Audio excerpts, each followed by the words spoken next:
Assalamualaikum warahmatullahi wabarakatuh. Minasan konnichiwa, o genki desu ka? Masih dengan Ina Sensei di sini ya, sehat semua ya. Hai. Oke, dari sekian waktu kita kembali belajar bahasa dan budaya Jepang ya. Bahasa dan sastra Jepang atau budaya Jepang ya. Hai. Untuk kelas 12 itu materinya babnya itu memang lebih sedikit ya daripada kelas 10 dan 11 ya. Hai. Oke, kita mulai saja. Sebelum kita masuk ke pembelajaran, sebaiknya kalian menyiapkan buku catatan dulu ya, karena nanti semester 2 kita sudah tatap muka. Dan Sensei harap catatan tersebut adalah menjadi sumber belajar kalian untuk mengikuti materi selanjutnya di semester 2 ya. Hai. Oke, fokus ke PPT berikut. Hai, ditulis bab 28. Judulnya adalah di sini sudah Sensei kasih huruf romaji ya. Romaji itu alfabet ini ya yang di bawahnya. Bacanya adalah kaze no toki byoin e ikimasu ya. Hai, toki di sini adalah waktu atau bisa diartikan ketika ya. Kalau dari konteks ini artinya ketika. Ketika titik-titik lihat kosakata di depannya. Di depannya ada kata kaze. Hai, kaze itu kalau arti bakunya angin ya. Nah, tapi kalau di sini artinya beda. Di sini adalah kondisi kesehatan yang diartikan bisa flu ya. Jadi kayak flu berat, masuk angin parah gitu ya. Hai. Di sini kaze no toki ketika flu berat, byoin e ikimasu saya pergi ke dokter ya. Tapi di sini ditulis rumah sakit ya. Saya pergi ke rumah sakit. Byoin itu rumah sakit di sini ya. Ikimasu itu kata kerja pergi. Hai, jelas ya. Wah, kok judulnya seperti itu ya Sensei? Apa sih yang mau dipelajari di bab 28? Oke, kita lihat sama-sama ya. Hai, berikutnya di sini bacanya adalah mite kangai masho. Kalian diminta untuk melihat dan berpikir ya. Apa yang dimaksud dengan gambar berikut ya. Di sini ada dua potret. Yang pertama ini ibu sedang merawat anaknya, sedang apa ini? Sakit ya, sakit demam ya, ini bawa termometer ya. Hai, di sini sakit. Kemudian yang ini apa ini? Aktivitas olahraga. Iya, ini adalah salah satu aktivitas sebagai upaya untuk menjaga kesehatan ya. Jadi cukup menarik sekali bab 28 ini materinya. Silahkan dicatat. Tujuan pembelajarannya ada 3. Yang pertama, kalian harus bisa menyebutkan kosakata anggota tubuh secara umum beserta kondisi kesehatan ya dalam bahasa Jepang. Hai. Yang kedua, kalian harus bisa menyebutkan upaya atau solusi ketika sakit. Jadi kalau sakit itu kalian harus ngapain? Harus bagaimana ya? Nah, itu ucapan dalam bahasa Jepangnya apa ya kita pelajari. Yang ketiga, nah ini sesuai potret yang kanan. Jadi adalah kalian harus bisa menyebutkan upaya kalian untuk lebih umum ya, untuk menjaga kesehatan. Nah, secara umum. Ya, jadi upaya kalian untuk menjaga kesehatan itu apa? Ngapain? Gitu ya. Jelas ya. Hai. Oke, kita lanjut ke pembelajaran atau sub bahasan yang pertama ya. Hai. Di sini akan saya perkenalkan ya, latihkan kosakata kondisi kesehatan ya. Di sini adalah kondisi kesehatan yang dimaksud adalah penyakit yang ringan ya, yang umum ya, yang biasa dialami banyak orang ya. Nah, untuk kalau penyakit yang khusus nanti kalian cari sendiri ya di kamus atau di internet. Tapi yang jelas kalian wajib memahami ini, hafal karena nanti muncul di soal ulangan ya. Hai. Di sini yang pertama pusing ya. Yang kedua ini sakit leher atau tenggorokan. Yang sakit perut, ini batuk. Yang ini demam atau panas ya. Dan yang ini flu, masuk angin tadi ya. Flu berat ya. Hai, kita dengarkan sama-sama ya. 1. 頭が痛い。頭が痛いです。頭が痛いとき、どうしますか? Hai, pusing itu sebetulnya dari kata sakit kepala ya. Di sini itai itu sakit, atama itu kepala.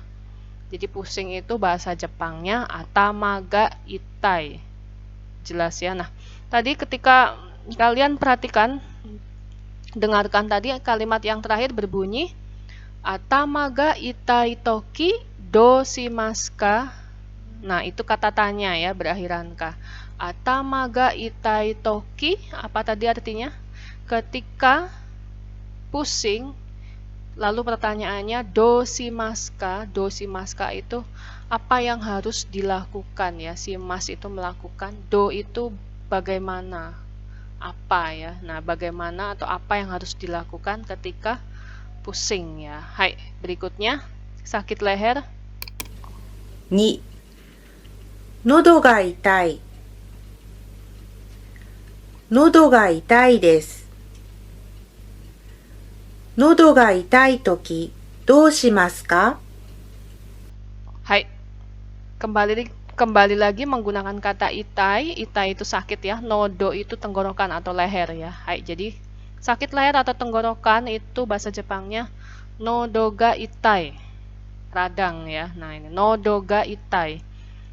Hai, kembali lagi jika menyebutkan pola kalimat ketika sakit tenggorokan apa yang harus dilakukan, bahasa Jepangnya nodo ga itai toki,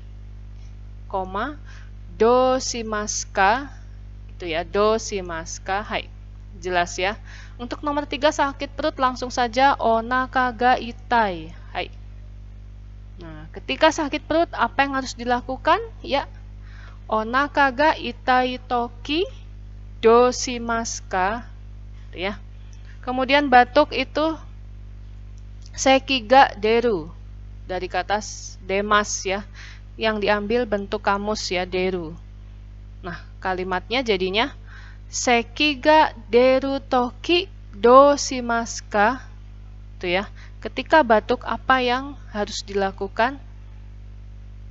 Nah, kemudian demam atau panas itu bahasa Jepangnya netsu ga arimasu, yang diambil kata arunya ya, netsu ga aru. Aru dan arimasu itu sama, makanya dikasih dalam kurung seperti ini ya. Tapi yang dipakai untuk kalimat menanyakan solusi itu pakainya aru. Netsu ga aru toki doshimasu ka? Jelas ya. Kemudian flu tadi adalah kaze. Kaze no, kalau ada penghubungnya ya. Hai, jadinya kaze no toki doshimasu ka? Seperti judulnya ya, ketika flu berat apa yang harus dilakukan? Hai, silahkan dicatat dulu ya. Oke, karena ini video rekaman jadi sensei langsung saja ya. Kalian nanti bisa putar berulang-ulang video ini. Hai, ini ya, pola kalimat menanyakan solusi ketika sedang sakit. Hai, ini ya, kondisi kesehatan toki doshimasu ka? Itu ya contohnya.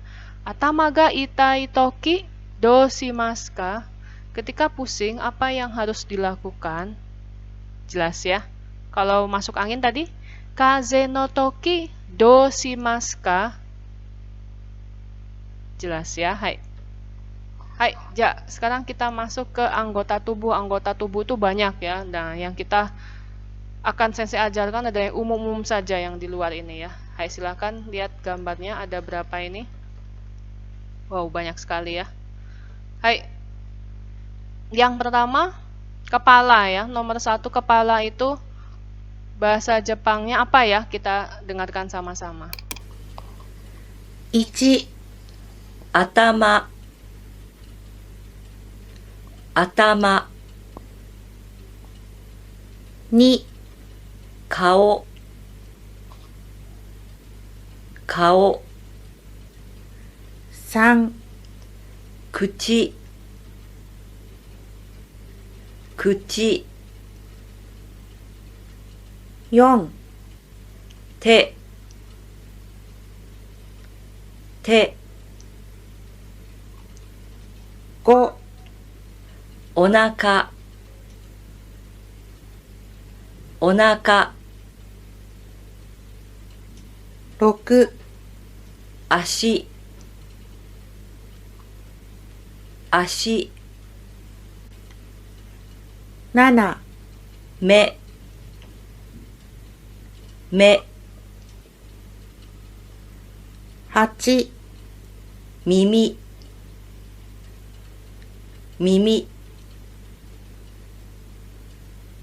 鼻、